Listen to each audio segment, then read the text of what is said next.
Alpha 20 for 7 Days to Die is right around the corner. So today I'm counting down the top 5 changes supposedly coming to Alpha 20. Now we've got a lot of info to cover and no time to waste, so let's get to it. Number 5 is random gen and biome progressions. Random gen has needed an overhaul for a very long time. For those of you out there who have ever created a randomly generated world, you know just how desperately this system needs an overhaul. Setting up a new random gen world in 7 Days to Die takes forever, and the options you have at your disposal are rather limited. So I was very happy to hear that random gen was going to get an overhaul in Alpha 20. Supposedly, the generation time is going to be cut way down, and we're going to have many more options at our disposal to customize our randomly generated worlds. The Fun Pimps have also announced that they are going to introduce biome progressions. That means as you enter into the various biomes in 7 Days to Die, your game stage will go up or down depending on which one you go to. The enemies will get harder or easier, and the loot will get better or worse. It all depends on which biome you are currently in and which one you are entering. I am fascinated to see what this new biome progression system will look like. Number 4 is standardized shape menus. Now this one is awesome. The Fun Pimps are going to make it so all of the shape menus are uniform. That means that the shapes you have available with the flagstone blocks are going to be the same shapes that you have available with the rebar frames, which are going to be the same shapes you have available with wet concrete blocks and wood frames, etc., etc. They are going to standardize the shape menus for each of these blocks. I absolutely love this purported change because I don't know about you guys, but I found it highly annoying that certain blocks had access to certain shapes, yet other blocks didn't have access to those shapes. This is a great change. Having everything standardized, making it so every block has access to every shape is going to solve a lot of headaches. I absolutely love this change and really hope that it is exactly how they described it. Number 3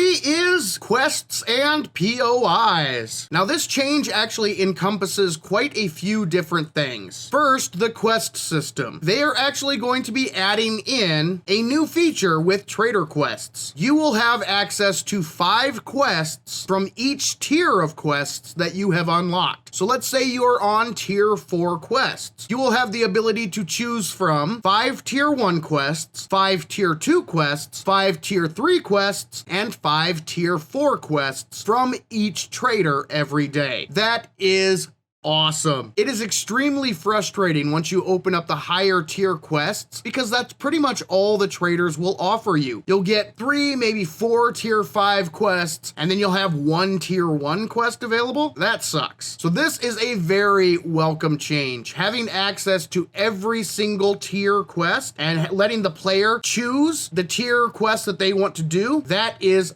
phenomenal, awesome change that I am very much looking forward to. Add on top of that they are adding in new quest types. We have the Restore Power quest coming in Alpha 20. That will be awesome as well, because doing the same 3 or 4 quests over and over and over again can get old after a while. So having them add in an additional quest type is amazing, and I really hope they add in even more in the future. And it sounds like they are actually planning that. And they also have a whole bunch of new POIs in the works as well. Now, I do not believe we are going to be getting any new tier 5 POIs, but they did make it sound like there are a bunch of new tier 4 POIs and some lower tier POIs coming in Alpha 20 as well. So that is definitely good news and well worth a spot in the top 5 changes in Alpha 20. Number 2 is the loot progression system. In Alpha 19, the Fun Pimps introduced a brand new loot progression system that is based on your game stage. It pretty much means in the beginning of the game, you get absolute crap for loot. Now, while I do understand where they're coming from and what they were trying to achieve, the new loot progression system did leave a whole lot to be desired. One of my favorite things before Alpha 19 was getting that surprise AK on day 1 or day 2, or really lucking out and finding an awesome bit of armor or a really awesome melee weapon. Now it is impossible to find that magic AK on day 1. Honestly, Honestly, you are lucky to even find a toilet pistol on day one. So the loot system as of right now in Alpha 19, again, I understand what they were going for. Unfortunately, I think it fell a little bit flat. It kind of takes something away from the game when you completely remove even the possibility of finding decent loot on day 1 or 2. So supposedly in Alpha 20, they are going to be reworking the loot progression system. Hopefully they will add in at least a small chance to find something awesome on day 1 or day 2. Because as it stands right now, looting really is not very beneficial until you get your game stage much